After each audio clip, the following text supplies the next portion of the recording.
quase que uma piada. Jeremias está falando de Brita Hadashah como óbvio. uma nova oportunidade que Deus está dando pro povo de servirem com o coração. A época Não de é Jeremias, uma nova interpretação, não.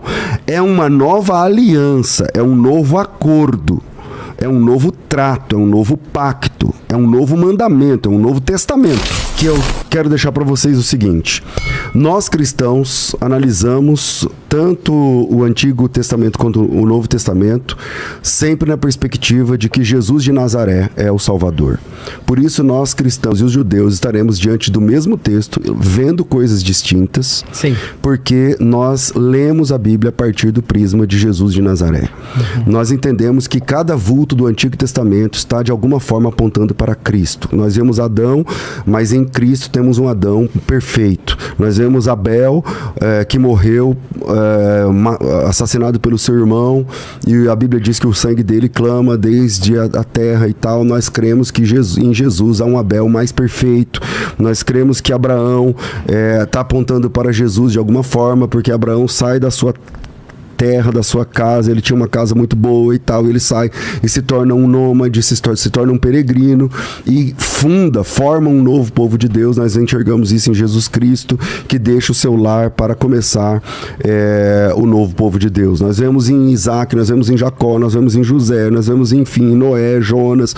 O tempo todo nós enxergamos a salvação a partir da pessoa de Jesus Cristo.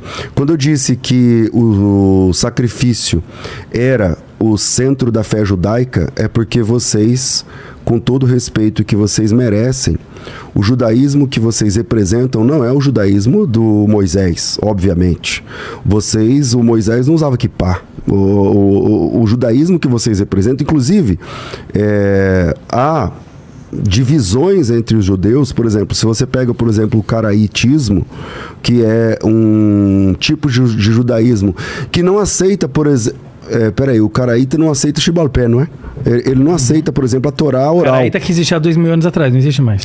Exato, mas não, ainda existe. E você sabe que existe. Sim, 100 pessoas em eu não estou falando o número, né? Mas existe. Estou falando números. Pesquisa no Google. Mas existe. Existe sim. Hoje existe.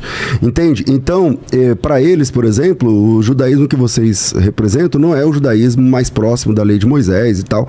Existem outras formas de judaísmo também. Judaísmo é Torá oral. Existem outras formas de judaísmo também, e o caraitismo, por exemplo, é uma delas. Agora, o que nós cristãos entendemos é que, por exemplo, eu deixei o texto lá de Daniel 9.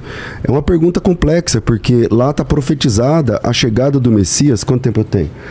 1 minuto. Lá está profetizada a chegada do Messias em 69 semanas. A semana judaica é de 360, o ano judaico é de 360 dias, significa que 360 vezes 7 vezes 69 dá um total de 365. Hã? 365 o nosso calendário. O calendário bíblico... Não. O calendário bíblico é 360. Não, o lunar é 354. 354. Exatamente. Não é de 365, é o nosso, é o solar. Isso, né? Tá certo. Então, quando você faz essa conta, dá, sei lá, um pouco mais de 173.800 dias da profecia de Daniel, o que se cumpre perfeitamente na chegada de Jesus, quando ele entra lá em Jerusalém e é chamado de rei lá em março do ano 32. Ou seja, essa profecia ela é tão clara que alguns céticos, inclusive judeus, começaram a dizer que esse livro não tinha, essa parte foi feita depois, ou coisa parecida. Porém, nos achados lá do 1949, lá do Mar Morto, tá lá, tem o livro de Isaías, de Daniel lá. Então, isso é só para começar o jogo, porque eu perguntei de Daniel, mas acabou enviesando aqui o debate, mas eu quero já deixar outra para finalizar, que é Jeremias 31:31. Deus prometeu fazer uma nova aliança. Quando é que começou? Por isso a importância de estudar o hebraico. A Torá foi dada no hebraico. Se você dá aula de hebraico. A vírgula é assassina. Eu posso falar não venham, ou eu posso falar não, vírgula, venham. A interpretação fica muito diferente. Todas as interpretações que os cristãos têm em relação a Mashiach, Jeremias, com Brita Hadashah também, já vou aproveitar falando de Brita Hadashah, porque não adianta você pegar um Novo Testamento, que é um livro posterior a Jeremias, escrever nele Brita Hadashah e falar, isso aqui já está colado lá no Jeremias. É quase que uma piada. Jeremias está falando de Brit Hadashah tão como óbvio. uma nova oportunidade que Deus está dando para o povo de servirem com o coração. A época de Jeremias, gente, queriam matar o profeta Jeremias. O povo estava tão contra ouvir as palavras que ele trazia de Deus, jogaram ele no poço, queriam matar ele. Então, o profeta lá está falando para eles que Deus vai dar para eles uma oportunidade de Brit Hadashah. Inclusive, a gente leu agora na Parashat Shavua, Parashat Bechukotai, Brit Rishonim. Lá em Jeremias 31, eu fiz a pergunta, e aí o texto diz assim, que haveria uma Brit Hadashah, veja, não é uma nova interpretação, não. É uma nova aliança, é um novo acordo. É um novo trato, é um novo pacto, é um novo mandamento, é um novo testamento.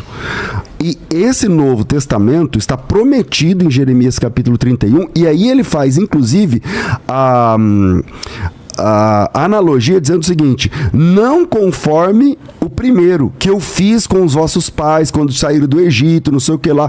Ele cita, inclusive, lá os mandamentos. Exatamente. Aquele lá não foi suficiente. E aí vai haver um novo testamento. A partir dessas informações, a gente entende, opa, então peraí, tem mais alguma coisa para chegar. Tem mais revelação de Deus, sobre a sua obra, sobre a salvação, para entendermos. E aí a gente entende que, a partir de Jesus de Nazaré, que se cumpre a profecia de Daniel capítulo 9, que se cumpre a profecia de Jeremias capítulo 31, versículo 31, e especialmente, Mirra, a profecia de Daniel capítulo 2.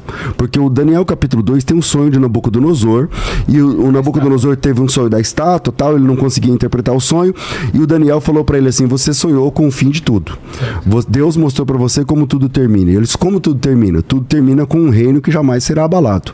E esse reino que jamais será abalado, que é dito lá em Daniel capítulo 2, depois no capítulo 7, novamente também e tal, essa é justamente a pregação de Jesus. A primeira pregação de Jesus é: arrependei-vos e convertei-vos, porque o reino de Deus está chegando, o reino de Deus está próximo. Já era de João Batista, né? Exatamente. Jesus, então, depois Pedro pega... Então Jesus vem falando exatamente sobre esse reino que os judeus gostam de falar de era messiânica, e Jesus começa a falar desse reino, e na sua vinda, na sua volta, no retorno glorioso de Cristo, que está lá tanto no Antigo Testamento, em Zacarias 14, como no Novo Testamento, no Apocalipse, é o ápice desse reino que vai tomar conta de todo o mundo. E esse reino não é de uma dinastia, não é somente de filhos de Abraão, mas é de pessoas de todas as tribos, línguas, povos e nações. Então, baseado nisso, nós entendemos que o cumprimento de tudo isso se dá no Novo Testamento,